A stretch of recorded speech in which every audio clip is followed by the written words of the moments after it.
என் அன்பு உறவுகளே, இப்போது நாம் துல்காதாவின் கடைசி நாட்களில் இருக்கிறோம். அல்லாஹ்வின் அருளால் அடுத்த மாதம் துல்ஹஜ் மாதத்தை அடைய இருக்கின்றோம். என் அன்பு உறவுகளே, துல்ஹஜ் மாதத்தில் நாம் செய்ய வேண்டிய வணக்கங்கள் என்ன தெரியுமா?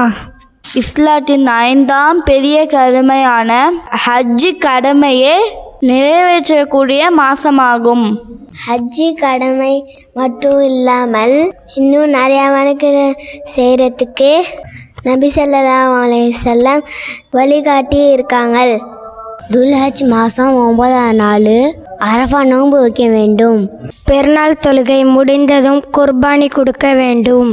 அல்லாஹ்வின் தூதர் சொன்னாங்க, துல்ஹஜ் மாதம் முதல் 10 நாட்களில் நாம் செய்யக்கூடிய வணக்கங்கள் மற்ற நாட்களில் நாம் செய்கிற வணக்கங்கள் எல்லாம் விட அல்லாஹ்வுக்கு மிக மிக விருப்பமானதாகும் என்று நபி ஸல்லல்லாஹு அலைஹி வஸல்லம் அவர்கள் சொன்னார்கள்.